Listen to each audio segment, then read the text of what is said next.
구독자 여러분 안녕하십니까. 녹제 조현상입니다. 햇살이 오늘도 좋습니다. 봄볕입니다. 근데 밖에는 현재 기온이 영하 5도입니다. 난실이 따뜻해 훨씬 좋습니다. 사실은 오늘이 우수입니다.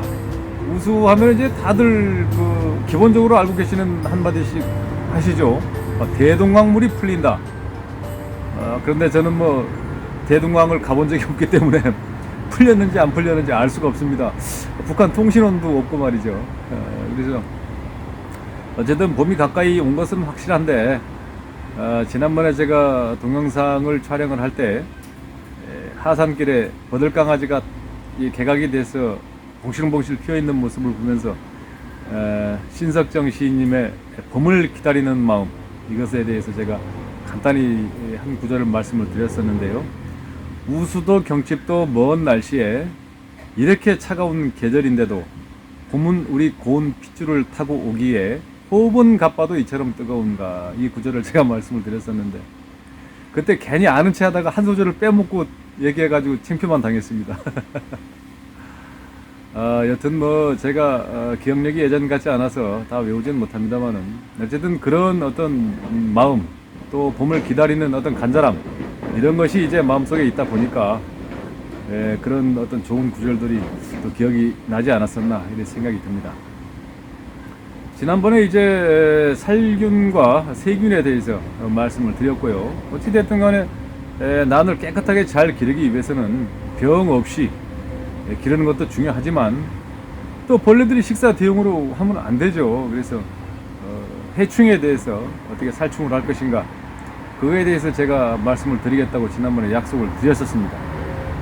그래서 제가 이제 봄을 앞두고 벌레들이 알에서 깨어날 수 있는 시기가 되어 가기 때문에 미리 예방적 차원에서 구제를 한번 해줘야 된다, 이런 뜻으로 조금 일찍 촬영을 하기로 마음을 먹었습니다. 근데 오늘은 제 눈망울이 예전 같지 않죠?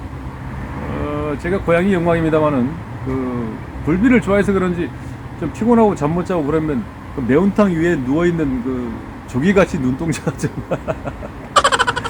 그렇게 심칠해합니다. 요즘 초점이 잘 안 맞습니다. 지금 햇살도 밝고. 여튼 간에 좀 개심치레하지만 부릅다 가면서 기억을 한번 되돌려 보도록 하겠습니다. 이제 벌레 하면은 벌레 역시 이루 말할 수 없는 종류가 있습니다. 예전에 이제 난실의 환경이 좀 열악했던 시대에는 하다못해 노지에 기르시는 분들은 벼멸구도 날라오고 사마귀도 날라오고, 또 여기저기 겨울에 청돌이들 청개구리가 어떻게 들어와서 뛰어다니고 그러더라고요. 그거 이제 왜 뛰어다니는가 했더니 한쪽 구석에 또 조그마한 파리 같은 거미가 있습니다. 이름하여 깡총거미라고 하죠. 깡총거미, 깡총 뛰어다닙니다. 그래서 그 거미들 잡아먹으려고 이제 청개구리가 들어와서 동면하고 그러더라고요. 재밌게. 여기 또 화분을 비집고 들어가고 그렇습니다. 뭡니까? 수태, 이제 꽃대를 관리하려고 수태를 덮어놨는데 거기 해집고 들어가서 자고 그러거든요. 아마 그런 경험 있으신 분들 있으실 겁니다. 최근에는 이제 많이 난실도 이제 업그레이드가 돼서 자동화 시스템도 들어오고, 또 거의 보면 방충망 시설이 다 돼 있죠. 그래서 예전처럼 많은 벌레가 들어오지는 못합니다만은, 그래도 역시 천적들은 있습니다. 그래서 이제 벌레도 이제 세 가지로 구분을 해보면, 날아다니는 벌레, 또 잎에 앉아서 거기다 이제 알을 까고 파고 들어가는 녀석이 있고, 또 어떤 녀석은 지하에서 뿌리 속으로 파고 들어오는 녀석도 있고, 역시 이 친구들도 이제 세 가지 부류가 있지요. 그 중에서 이제 날아다니는 친구들은 어떻게 구제할 수 있는 방법이 없습니다. 90년대 후반에 저와 같이 난을 기르던 친구가 이제 아파트 베란다에 난실이 있었는데요. 이제 모기도 날아다니고, 이제 하다 보니까 산채품들이 많으니까 깍지벌레가 많이 있을 거 아니겠습니까? 그러니까 이제 모기 쫓는다고 에프킬라 뿌리고, 그 당시만 해도 이제 어떤 해충에 대한 정확한 지식들이 좀 정립이 안 됐을 때니까 에프킬라를 갖다 이제 난집에 쫙 뿌렸죠. 다 죽었습니다. 그런데 한 열흘쯤 지나니까 난잎이 발그스름해지면서 전부 단풍이 들면서 싹 유세차 일자를 적었습니다. 네, 그런 사건이 있었습니다. 그 친구 지금 뭐 이 영상 보고 있을지도 모르겠네요. 절대 날아다닌다든가 또 해충을 구제한다고 해서 F 땡땡 이게 절대 뿌리면 안 됩니다. 큰일 납니다. 한 방에 갑니다. 날아다니는 친구들은 그렇게 해서는 안 되고요. 일단은 방충망으로 구제가 안 돼서 통과한 친구들은 이거 보이시죠? 요거 노란 거 끈끈입니다. 끈끈이. 저것이 이제 난실 구석구석에 많이 붙어 있거든요. 사실은 뭐 저게 최선의 방법이죠.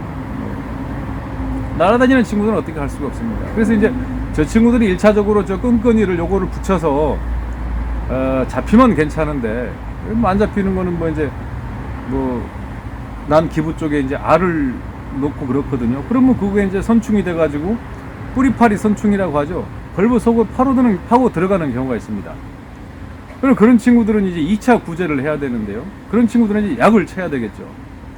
그래서 이제 그렇게 약을 치는 것은 약은 잠시 후에 말씀을 드리기로 하고, 세 번째 이제 밑에서 기어 올라오는 친구들이 있습니다. 밑에서 기어 올라오는 친구들은 이제 민달팽이 아주 조금에서부터 큰 거는 제법 뭐 한 2-3cm씩 되는 거 큰 녀석들도 있더라고요. 그 녀석들 골치 아픕니다. 어디게 들어왔는지 모르게 밑에서 또 난대를 타고 올라와서 예쁘게 또 수대 속에 숨겨둔 꽃대를 또 구멍을 뻥 내고 이런 경우 많이 있죠. 그래서 이제 그런 친구들도 구제하는 거. 그러니까 날아다니는 녀석, 또 벌브에 붙어서 구멍 파고 들어가는 녀석, 밑에서 기어 올라오는 녀석, 이 친구들도 세 가지를 이제 방제를 해야 되거든요. 대표적으로 이제 날아다니는 친구들은 뭐 어떻게 할 수 있는 방법은 없습니다. 약을 칠 방법도 없고요. 이게 최선이라고 말씀을 드렸고, 두 번째 이제 그 뿌리파리 선충이라고 해서 벌브를 파고 들어가는 녀석들이 있습니다.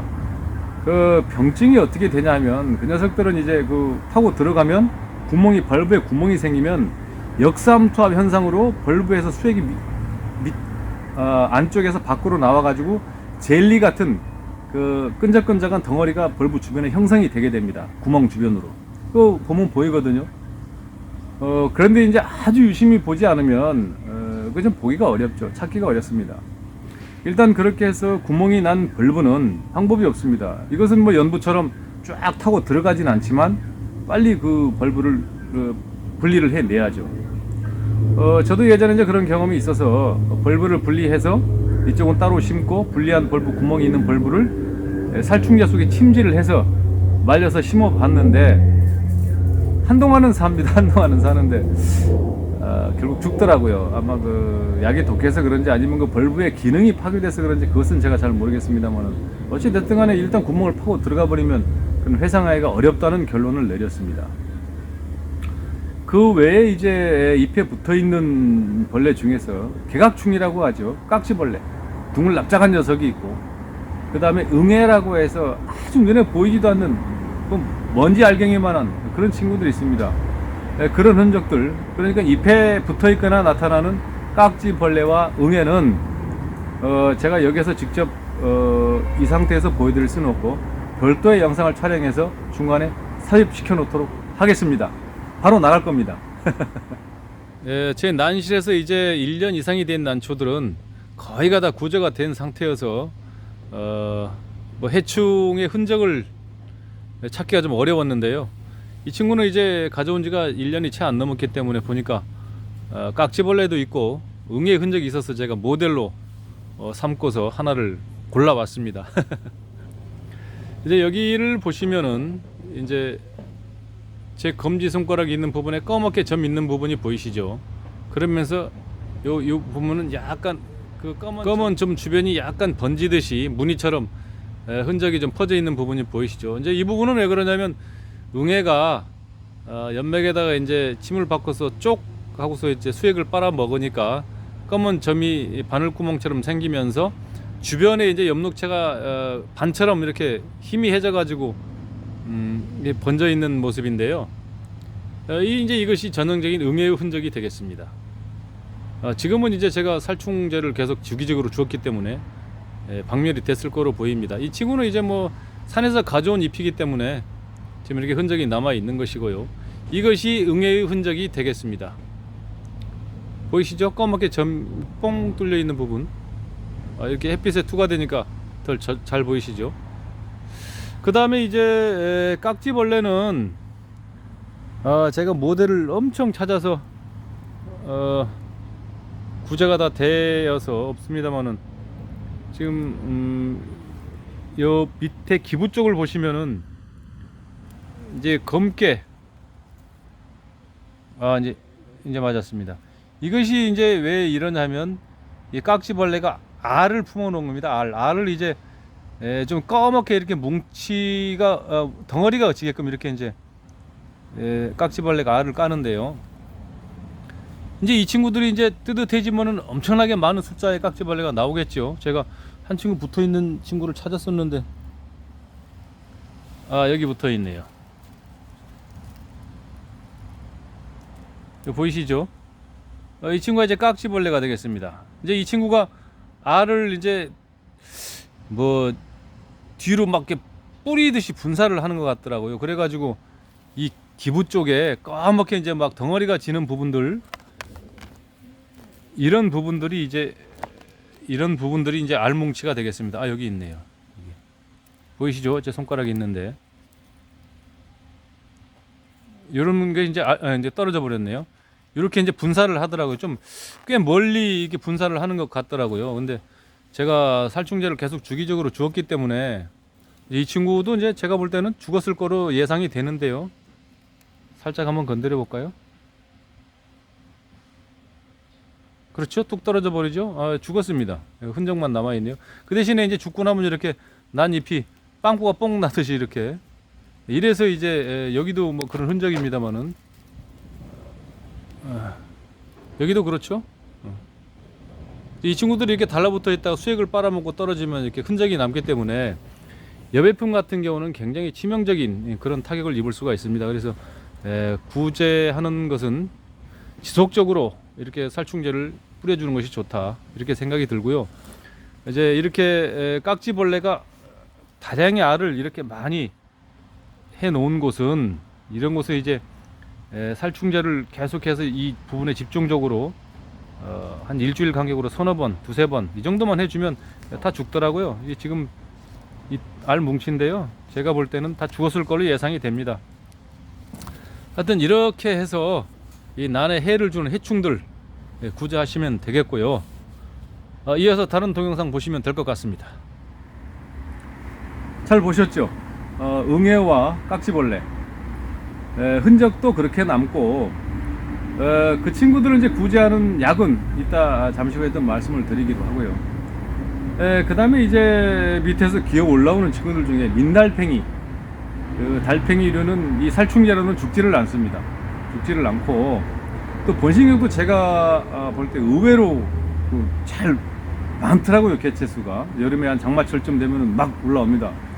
예전에는 이제 그 친구들을 구제하기 위해서 오이를 썰어서 신선한 냄새가 나게끔 군 주변에 올려놓으면 그 친구들이 거기에 그걸 먹기 위해서 달라붙는 틈에 그것을 잡아내면 된다, 이렇게 했었는데 한계가 있죠. 그리고 100% 대체는 어렵습니다. 그럼 먼저 민달팽이 구제 방법에 대해서 말씀을 드리면, 그 구제 약 중에 달팽이 킬러라는 게 있습니다. 달팽이 킬러. 제가 예전에 난 배양자재 한눈에 알아보기라는 영상에서 제가 소개를 시켜 드렸었는데요. 그것은 제가 지난해 사용을 해봤더니 여기 난실인지에 계신 사장님들과 다 이제 놓아봤습니다. 요만씩 이제 펠릿 형식으로 만들어진 것인데요. 그것을 이제 중간중간에 몇 개씩 놓았더니 정말 신기하더라고요. 큰 놈서부터 아주 한 2, 3mm 정도 되는 아주 어린 개체까지 쫙 모여들어가지고 그걸 먹고 거기서 다 죽어 있더라고요. 그거 한 2회 정도 했더니 거짓말처럼 민달팽이가 싹 사라졌습니다. 그래서 제가 사용해본 결과 비싸지도 않습니다. 3,000원짜리 하나 가지면 1년 쓰겠더라고요. 아주 그거는 효과가 좋은 것으로 제가 실험 결과 확인을 했습니다. 그 다음에 이제 이 깍지벌레나 또 응애, 기타 이제 흰 가루 이런 눈에 보이지 않는 아주 미세한 이런 벌레 개체들은 사실은 이제 방제 약이 많이 나와 있습니다. 그래서 약재에 대해서 좀 말씀을 드리면, 일단은 약재는 예전에는 이제 뭐 가장 대표적인 농약이 DDT라는 게 있었죠. 그 DDT라는 것은 정말 독했죠. 독했고, 심지어는 농약상에서 그걸 사다가 극단적인 선택을 하신 분들이 막 마시기도 하는 비극적인 사건도 예전에는 많이 있었습니다. 지금은 이제 그런 극독성 농약은 시판이 되질 않죠. 만들어지질 않습니다. 근데 하천이라는 이런 데 토양도 오염이 많이 되고요.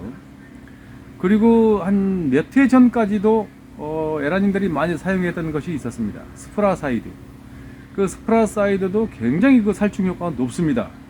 제가 알기로는 그 종류도 지금은 시판이 안 되는 것으로 알고 있습니다. 맹독성 약재거든요. 그러다 보니까 지금은 이제 친환경 약재를 이제 판매하고 이제 권장을 하는데요. 그 친환경, 그러니까 그 식물에서 순수하게 친환경적으로 추출한 그런 약재가 약 한 3가지 정도가 되는데요. 일단 담배라고 불리우는 연초를 이제 흔히 말하면 우리가 담배를 이제 연초라고 하거든요. 거기 잎에서 뽑아낸 니코틴으로 만드는 약이 있고요. 그 다음에 뿌리 종류에서 추출한 루테론이라는 또 약재가 있습니다. 루테론. 그리고 이제 꽃에서 루테론은 이제 뿌리에서 추출하는 것이고요. 또 꽃에서 추출한 살충제가 있습니다. 그것이 바로 국화과 식물, 그 중에서 이제 구절초에서 추출을 했다고 하는데요. 제충국이라는 약재가 있습니다. 그리고 그 외에 이제 그런 종류들은 이제 원액을 사서 희석해서 쓰는, 이제 대개 보면 2000대 1입니다. 희석을 해서 쓰는 약재인데, 제 개인적으로 제가 사용해 본 결과로는 제충국이, 왜냐면 그 살포하고 났을 때 농약 같은 역겨운 냄새가 나지를 않고 은은의 향기도 좋더라고요. 그래서 은은한 향 때문에 그 좀 주는데도 전혀 좀 뭐라 그럴까요? 자극적인 그런 느낌도 안 들고요. 또 은은해 괜찮았습니다. 향기도. 저 같은 경우는 이제 비오킬도 쓰고 있고요. 비카드, 이것도 제가 사용을 하고 있습니다. 그래서 저는 비카드와 제충국, 비오킬 이 3가지를 번갈아 사용을 하고 있습니다. 제가 지난번에 살균제에 대해서도 말씀을 드렸습니다만은 이것도 마찬가지입니다. 한 가지만 계속 주게 되면은 이 벌레들도 내성이 생겨가지고 자꾸 강해지거든요. 한 번에 잘 박멸이 되질 않습니다. 그래서 2-3가지 정도를 번갈아 가면서 사용하면 살충 효과가 훨씬 더 높지 않나, 이런 생각이 듭니다. 그러면 이제 날아다니는 것을 이제 구제하는 방법과, 그 다음에 잎에 달라붙거나 벌브를 파고 들어가는 친구들에 대한 구제 방법과, 그 다음에 밑에서 올라오는 민달팽이에 대한 이제 구제 방법에 대해서 제가 약재까지 설명을 드렸는데요. 사실은 토양 자체를 오염되지 않게, 미세한 그 벌레들이 생기지 않게 관리해 주는 것도 중요하죠. 그래서 토양 살충제라는 것이 또 있습니다. 지금철에 이제 그 농사를 하시는 분들은 땅을 갈아서 엎기 전에 그 토양 살충제를 뿌리시죠. 정말 많은 종류의 토양 살충제가 있습니다만은, 사실은 뭐 이 흙이 아니고 난초를 심는 난석이라는 어떤 그 특성화된 이런 식재에 심는 난초에 대해서는 일반적인 토양 살충제까지 뿌릴 필요는 저는 없다고 생각을 합니다. 그래서 이제 에라니들께서 가장 많이 사용하시는 토양 살충제, 난에 사용하는 토양 살충제가 아타라라는 살충제가 있습니다. 아타라. 뭐 많이 보셨을 겁니다. 붉은색이 나는 이렇게 가루처럼 생긴 거 난석 주변에 뿌려놓은 걸 보시는 분이 있을 텐데요. 2가지가 있죠. 물에 타서 사용하는 것이 있고, 또 고운 그 알갱이로 된 이런 것을 이제 작은 스푼으로 위에 놓는 경우, 이런 경우가 있습니다. 여튼 어떤 것을 사용하실 것인지에 관해서는 구독자 여러분께서 선택을 하셔서 편리한 쪽으로 사용하시면 될 것 같고요. 그렇다면 이제 뭐 살충제에 관해서는 어느 정도 정리가 된 셈이죠. 날아다니는 녀석 구제하고, 잎에 달라붙은 녀석 구제하고, 그 다음에 뿌리에 타고 올라오는 녀석 구제하고, 다 이만하면 뭐 구제가 된 것 같습니다. 뭐 그 정도만 하셔도 이제 난에 관해서 뭐 살충, 벌레를 모두 잡는 이런 것에 관해서는 이제 정리가 된 것 같고요. 제가 지난번에 어떤 동영상인지는 잘 모르겠습니다만은 이러이러한 제품을 소개시켜 드리겠습니다 이렇게 말씀을 드렸더니 혼났습니다 제가. 어떤 분께서 제가 말씀을 드리겠습니다. 저 사단법인 한춘 명예회장님이신 정인환 회장님께서 저에게 잘못됐다, 소개를 시켜 드린다고 하는 것은 이 물건을 다른 사람을 통해서 이 사람을 시켜서 소개를 할 때 소개시켜 드린다 이렇게 하는 것이고, 제가 직접 소개할 때는 소개해 드리겠습니다 이렇게 얘기해야 맞답니다. 그러시면서 이제 늙은이의 고운으로 듣지 마시고 고운으로 들어달라 또 이렇게 말씀을 하셨습니다. 그래서 옛 고자 고운으로, 늙은이가 한 말로 생각하지 말고 쓸 고자를 써서 쓴소리로 들어라 이렇게. 회장님 제가 천자문은 다 못했습니다만 그 정도는 압니다. 이 시간을 통해서 다시 한번 고언을 해주신 정 회장님께 다시 한번 감사의 말씀 드립니다. 녹제 채널은 이 난초만 가지고 운영하는 채널이 아닙니다. 바른말 고운말 쓰기, 우리말도 또 운영을 하고, 또 뭐 여러가지 문법에 관해서 또 시도 좋고 얼마나 좋습니까, 야생화도 좋고, 살아가는 모든 것이 소재가 되는 아름다운 채널입니다. 녹제TV입니다. 여튼 그 회장님 말씀 각골 명심하겠습니다. 그리고 바른말 고운말 쓰도록 하겠습니다. 참 예전에 이제 그 시경까지 독파를 하셨다는 또 구독자 한 분이 계셨습니다. 또 그분께서도 저에게 고언을 한마디 해주셨습니다.